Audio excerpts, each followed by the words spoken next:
Hello YouTube, Byron at Splitting Slices. Welcome back to the Knife and ED channel. Today is Thursday, August 28th, and we have got the final knife of the 5 knife series from the pass around group that is right now being called the Rough Ryder Traveling Knives Challenge Phase 2 Box 2. This is a box of 5 small knives with the exception of one behemoth that have been circulated for us to basically take a look at. Each one of these knives have a unique feature about them as opposed to the rest of the Rough Ryder catalog. We get a chance and an opportunity to take a look at them, review them, and give you our thoughts about them. So once again, thanks to Knife Chats at Tobias for sponsoring and setting up and organizing this pass around.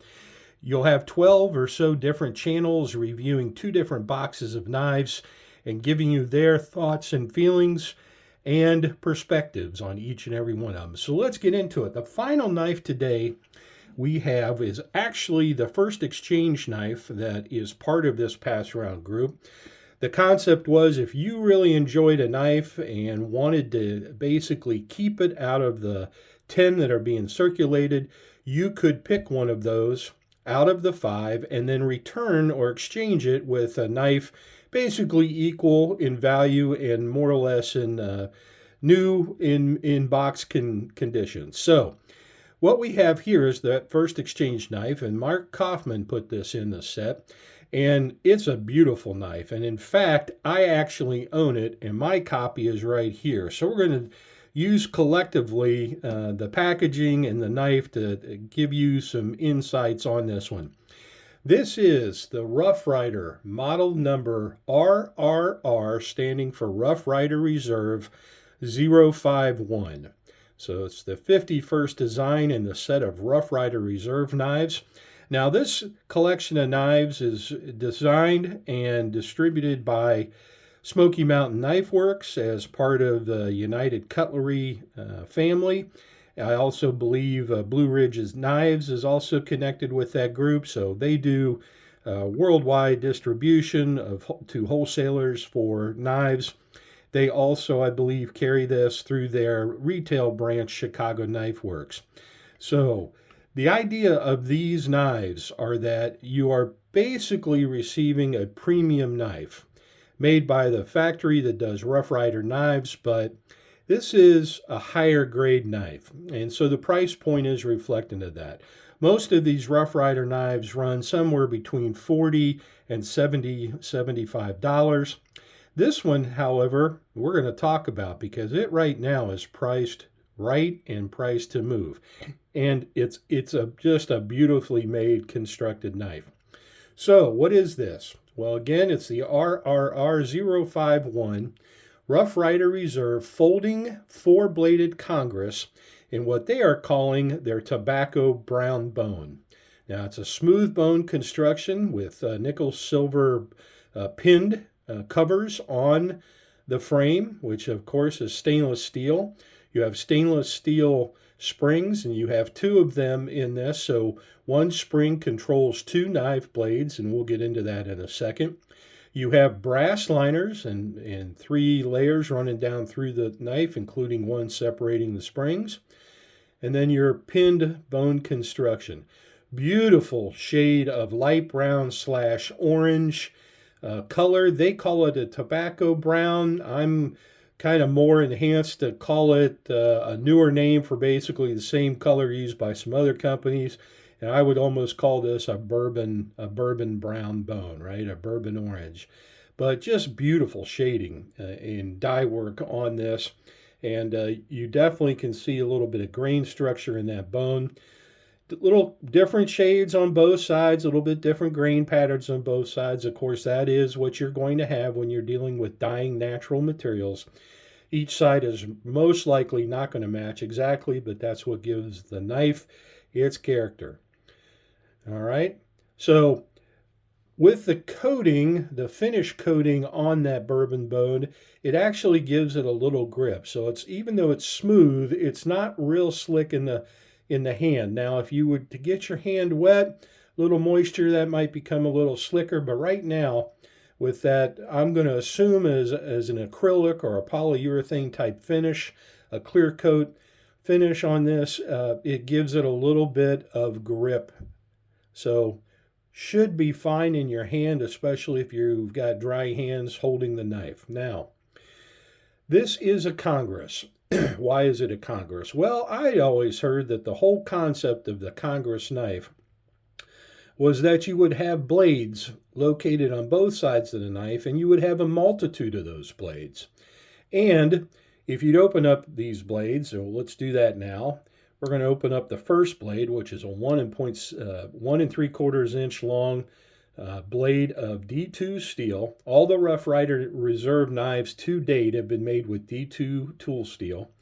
We've got a little pen blade here with a nail nick, a match strike. We've got a ground swedge on that spear point. Just a beautiful little pen blade with the logos laser etched on the knife.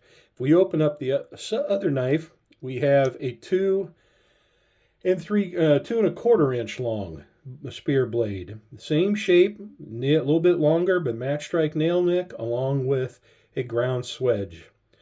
So what I had learned, or what I understood the pattern be, was the concept was you would have blades on both sides of the knife. Now, some cases, one side would stand out or prevail over the other side as far as length, or if we're talking about a certain political body in the United States of America, one side might be weighed a little heavier than the other, and therefore would end up having a majority say on which one would be primary for this period of time. But the whole concept was, since we've got to get these blades into the knife and they need to work together in Congress and be able to meet in the middle in order to properly function closed in the knife, that the knife blades were in Congress. So that is side one. You have two spear blades, but one is the primary spear, one is a spear point. Now, on several occasions, you turn the knife over, and what do we have? Well, we happen to have a small spear point blade, and we have, on this side, we actually have a little warncliff blade. Now, on these occasions, the side that had a longer length blade, or let's say the majority rule, is now coming up on the short end as far as length with that spear point blade, same design as the first. But the other side, with a little growth, some changes, basically now wins the length game on this side with that match strike and the warncliff shape. But again, in order to close and properly function as a knife and not clash, not rub, those knives need to be constructed in such a way that they can join in Congress. Now, if that's not true, it sure was a heck of a story. But that is how I've heard the Congress pattern kind of coming about. Not only that, but since it is a smaller knife with 4 different blades, this was a difficult knife to make. And when they came out right, they were considered a premium knife. And so I think maybe a secondary definition, or maybe even kind of a tongue-in-cheek joke, was, well, only our congressmen could possibly afford or carry these knives, because at the time these were premium priced. And it is just a fantastic, beautiful knife. So that's really the story behind the Congress as I understand it. If I am incorrect, or if you've heard other stories, please leave a comment and point me in the right direction. I am more than willing and able to cry foul and learn the truth behind the development of the Congress knife. All right, so let me go over the specs on this. We've already talked, you've got 4 blades, quote unquote, in Congress. So set up so that they do not rub, or should not rub, when they are brought together in unison in the middle of the knife. Now, if you look at the edges here, you can see the grinds and the way the blades are shaped. They are specifically designed to be able to meet in the middle preferably without any blade rub. And this one does not have any blade rub. It is constructed very well. Again, you've got an integral stainless steel frame with stainless steel back springs, brass liners. You have nickel silver bolsters that have 2 flutes or crimped twice on each side. For your bolster construction, you have a beautiful nickel silver shield, a bomb shield, along with 3 pins holding the scales onto the frame. They are each blade on this knife is laser etched with the RRR logo, and one of the blades does say in China. Again, this is all D2 tool steel. All right, you have 2 2¼ inch long blades, 2 1 3/4 inch long blades, the main spear and a main warncliff blade. This knife weighs 2.9 ounces in pocket, and its overall closed length is a little over 3½ inches at 3.62. Satin finish on all those blades, and again, this knife is made in China. So just a really nice, premium designed, premium made knife out of the Rough Ryder factory. And all of these knives, again, are under the Rough Ryder Reserve brand. All right, now when you buy this knife, you get it in a premium packaging too. So let's go over that real quick. This is my Rough Ryder number 51, Rough Ryder Reserve. It comes from the factory in this black box.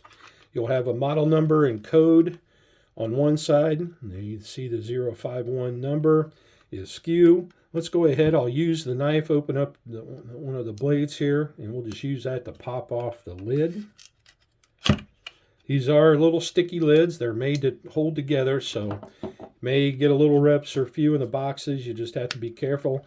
So when you open up the box, the knife actually comes in a tin sleeved tube that says Rough Ryder Reserve, built by hand, backed for life, Rough Ryder Reserve, black finish.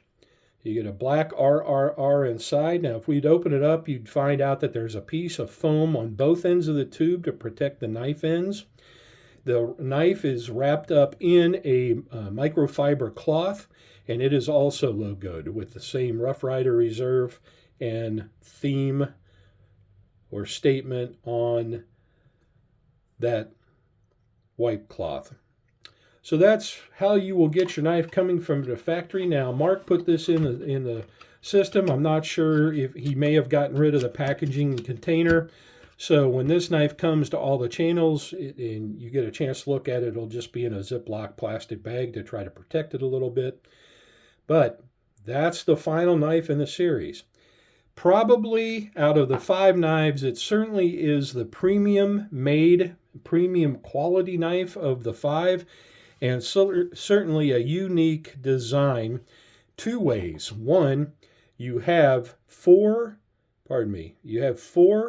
easy open access points in the scales to get to the nail nicks. And that is on both sides. And unlike most Congress patterns, which are basically shaped so that there is a center hump that actually rises from the plane of the 2 bolsters on either side, this is more like an equal-ended knife pattern. Almost, I don't think I'd call it a sleeve board pattern, but just more of an equal-ended pattern jack body, a jack frame. So a little bit different shaped Congress than most, or that I am familiar with. And then you also have those 4 easy access opens or notches in the frame and the scales to get access to those match strike nail nicks. All right, well, that does it for me on these 4 knives. Certainly the best premium made knife of the 5. And if you're looking for a high-class knife with multiple blades, multiple construction, and just a beautiful hue of brown or orange in that tobacco smooth brown bone, you can't beat this knife. Now, the best part of this knife is one of 2 Rough Ryder Reserves that are priced at the low end of the scale. This knife, and also model number 48, the fiddleback red jigged bone single bladed knife, are both $30. And that's an exceptional price for knives that for the rest of the family run, again, in the range of $40 to $75. So if you can, go pick one of these up. I know this was a longer video, but it is the final knife of the 5, and I wanted to spend a little time on it because it is certainly a gem. All right, well, that does it for me. This is Byron from Splitting Slices. Again, thanking everybody for tuning in to the series. I'm going to have a final video for this series where I make some final summaries, some conclusions, and some recommendations, and give you what I think are some of the better features of these knives. So until that next video, this is Byron saying please split a slice with a friend soon, and everybody please take care.